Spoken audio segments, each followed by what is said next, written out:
آپ نے بھی بہت دفعہ یہ رپورٹ پڑھی ہوگی، میں نے بھی دیکھی ہے، جس میں یہ کہا گیا کہ پاکستان میں 2 کروڑ سے زائد بچے اسکولوں سے باہر ہیں۔ میں آپ کو سچی بات بتاتا ہوں کہ میں نے اس رپورٹ کو جب بھی سنا تو مجھے یقین نہ آیا کہ ایسا ممکن نہیں ہے، کیونکہ ہم جن بھی دیہات میں جاتے رہے وہاں پر دیکھا کہ کوئی نہ کوئی اسکول کی کیفیت تو موجود ہی تھی، وہ پرائیویٹ ہو، لوکل ہو، مدرسہ ہو، کچھ بھی ہو سکتا تھا۔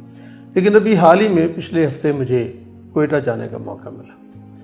الخدمت فاؤنڈیشن کوئٹہ بلوچستان کے صدر محترم انجینئر جمیل احمد کرد صاحب نے ایک پروگرام ترتیب دیا اور انہوں نے کہا ہم آپ کو ایک ایسے علاقے میں لے کر چلتے ہیں جہاں جا کر آپ کو محسوس ہوگا کہ آپ شاید چند صدیاں پیچھے رہ رہے ہیں۔ میں نے کہا جی ہم ضرور جائیں گے۔ میں نے ان سے پوچھا کہ آپ نے اس علاقے میں کیا کیا ہے؟ انہوں نے کہا جو کچھ ہم نے کیا ہے آپ اسے دیکھیں گے تو یقینی طور پر آپ کو خوشی ہوگی۔ ہم ان کے ساتھ چلے گئے تو ایک مرو جگہ ہے، یہ جگہ اگر آپ کوئٹے سے سبی کی طرف سفر کریں تو راستے میں کول پور آتا ہے، تو کول پور سے ایک سڑک نیچے اترتی ہے دائیں طرف جو آگے جا کر مستونگ اور کلات تک مل جاتی ہے۔ تو یہ کوئٹہ سے کوئی 60-70 کلومیٹر کے فاصلے پر یہ علاقہ ہے۔ اس پورے علاقے کو مرو کہتے ہیں۔ اس مرو کا جو مرکزی مقام ہے اس کو گڑھ کہتے ہیں، مرو گڑھ کہتے ہیں۔ ہم ان کے ساتھ وہاں پہ چلے گئے اور وہ مجھے 3 اسکولوں میں لے کر گئے۔ ہم سب سے پہلے ایک گاؤں میں گئے، اس کا نام مل تھا، اور اس میں جا کر ہم نے ایک اسکول دیکھا۔ کیا دیکھا میں بھی بات کرتا ہوں۔ پھر ہم نے ایک اسکول دیکھا جس میں کنڈساس اس کا نام تھا، اور آخری اسکول جو اب ہم گئے تو کئی کلومیٹر تک ہم کچے راستے میں گاڑی چلاتے گئے، اور بالکل دھوپ بھی تھی اور چٹیل میدان۔ آپ یقین کریں کہ دور دور تک کوئی شخص نظر نہیں آ رہے تھے، کوئی فرد نظر آ رہے تھے، بڑی دور تک کہیں کوئی لوگ جو ہیں وہ یہ جو جنہیں ہم کہتے ہیں کہ یہ بھیڑ بکری چرانے والے اپنے ٹینٹ لگا کر بیٹھے تھے۔ اور آخری ہم گاؤں میں پہنچے، اس کا نام اشکنی تھا۔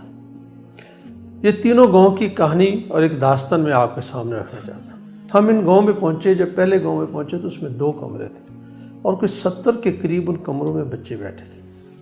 الخدمت نے یہ کام کیا کہ وہاں پر ان کے لیے چھوٹی چھوٹی کرسیاں لے کر رکھ دی اور نیچے ہم نے دری بچھا لی، ایک قالین بچھا دیا اور کرسیاں رکھ دی اور ایک پلیٹ، اور ہم سب بچوں نے بھی جوتے باہر اتارے، ہم نے بھی جوتے باہر اتارے۔ اور پھر دوسرے گاؤں میں گئے تو وہاں بھی اسی طرح سے 2 کلاس روم اور اسی ترتیب سے بچے بیٹھے ہوئے، اور تیسرے میں بھی اس طرح سے۔ یہ ایک نان فارمل اسکول جس کو ہم نے الخدمت فاؤنڈیشن پاکستان نے چائلڈ پروڈکشن سینٹر کے نام سے شروع کیا تھا، جہاں پہ صرف بچے 2 گھنٹے کے لیے آتے تھے، لیکن ان علاقوں کے اندر اس کو انہوں نے کوئی 8 سے لے کر 12 بجے تک کر دیا۔ ظاہر دوپہر میں دھوپ میں بچے آ نہیں سکتے، اس لیے وہ مارننگ میں ان کے پاس آ جاتے اور بچوں کو پڑھاتے۔ اب میں بچوں کے ساتھ میں نے جو گفتگو کی آپ اس کو بھی سنیں گے، تو میں نے بچوں سے پوچھا کہ آپ میں سے کسی کو، وہاں سارے بچے تھے، چھوٹے بھی 5-6 سال سے لے کر 10-12 سال کی عمر تک کے بچے تھے، کہ آپ کے علاقے میں کوئی اسکول ہے؟ جواب آیا نو۔ آپ کے علاقے کے اندر کوئی صحت کی چیز موجود ہے؟ نو۔ پانی کہاں سے لاتے ہیں؟ 1 میل دور سے کسی نے کوئی ٹیوب ویل لگایا ہے تو وہاں سے سروں پہ اٹھا کر پانی لاتے ہیں۔ پوری کلاس میں کسی کو اردو بولنا آتی ہے؟ نہیں۔ ایک بچے کو، تینوں کلاسز کے اندر ایک بچے کو، اور ایک کلاس کے اندر ایک بچے کو اردو بولنا آتی تھی۔ ان کی وجہ بھی یہ تھی، اس کی وجہ بھی یہ تھی کہ وہ کسی مستونگ یا کسی بڑے شہر کے اندر وہ پڑھتے تھے اور وہاں پہ آئے ہوئے تھے، اور وہاں پہ اب الحمدللہ الخدمت فاؤنڈیشن نے ان کے لیے انتہائی سستے ترین طریقے سے ایک پروجیکٹ کا کام شروع کیا۔ Social department government of Balochistan کا ذکر ضرور کرنا چاہوں گا۔ انہوں نے الخدمت کے ساتھ تعاون کیا اور انہوں نے یہ ایک منصوبہ بنایا۔ اس منصوبے کے تحت 3 سال کے اندر وہ پرائمری بچوں کو پاس کرانے کا ان کا پروگرام بنا۔ اس کے لیے انہوں نے 5 کتابیں، 5 مضامین کی کتابیں بنائیں، اور ہر مضمون کی 3 کتابیں، یعنی آپ سمجھیں کہ 3 اس کے سیٹ ہیں، پہلے یا دوسرا تیسرا۔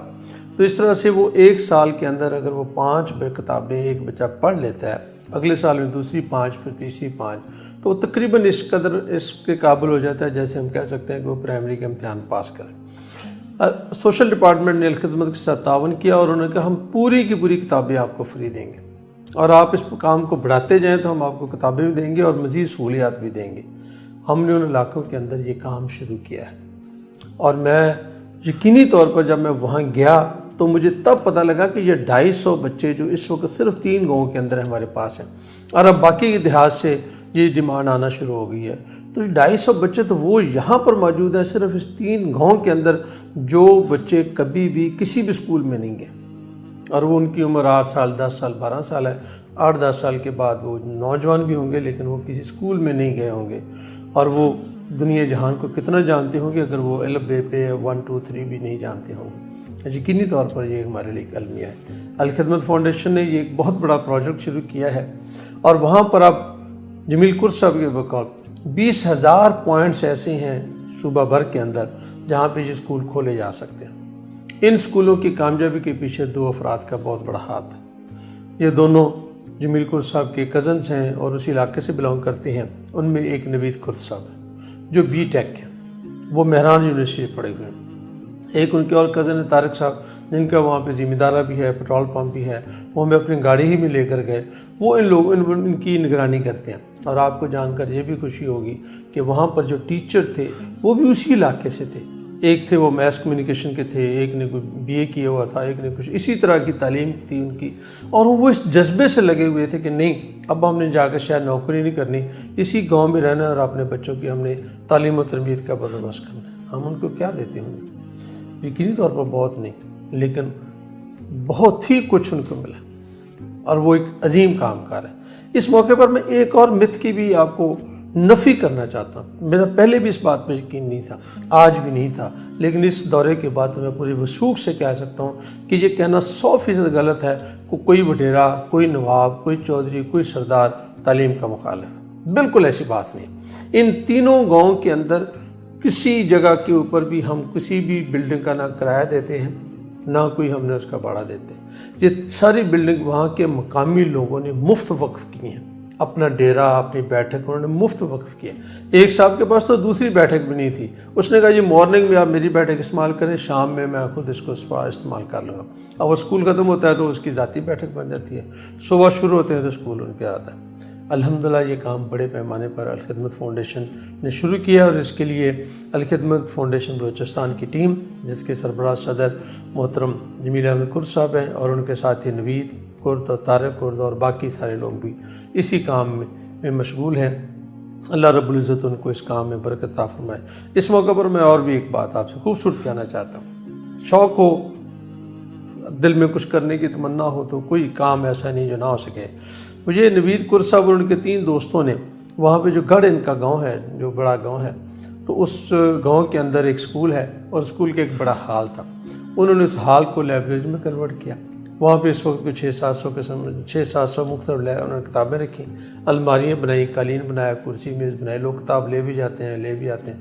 آپ تصور کریں کہ ڈیزرٹ ہے، دور دور تک بنجر علاقے ہیں، خشک پہاڑ ہیں، اور ایک چٹیل میدان ہے جس میں سیلابی پانی اکٹھا ہوتا ہے، اور آلموسٹ سارے گھر کچے ہیں، شاید ہی کوئی گھر پکا ہو۔ وہاں پر ایک سرکاری اسکول کے اندر ایک بہت خوبصورت لائبریری ہو، اور وہ آپ کی کتابوں کے منتظر بھی ہے۔ یہ اسکول کے بچے بھی آپ کی مدد کے منتظر ہیں۔ ہم ان کے اوپر کم از کم ٹیچر کی تنخواہ اور باقی سارے اخراجات بھی ایک مناسب 30 سے 40 ہزار روپے فی اسکول پر منتھ ہو جاتے ہیں، جس کے بدلے میں 30-40 بچے الف بے بھی پڑھ جائیں گے، اور یہ 3 سال تک ہمارے پاس پڑھتے رہے تو یقینی طور پر یہ پرائمری کی تک بھی تعلیم حاصل کر لیں گے۔ آئیں مل کر 2 کروڑ کو 2.25 کروڑ کریں، پھر 1.5 کروڑ کریں، پھر 1 کروڑ کریں، پھر آدھا کروڑ کریں، اور پھر کسی دن دنیا کو بتائیں کہ آج پاکستان کا کوئی بچہ ایسا نہیں جو اسکول نہ جا رہا ہو۔ اس کام کے لیے الخدمت کا پلیٹ فارم حاضر ہے، ہم سب لوگ حاضر ہیں۔ آئیں مل کر اس ٹارگٹ کو اچیو کریں۔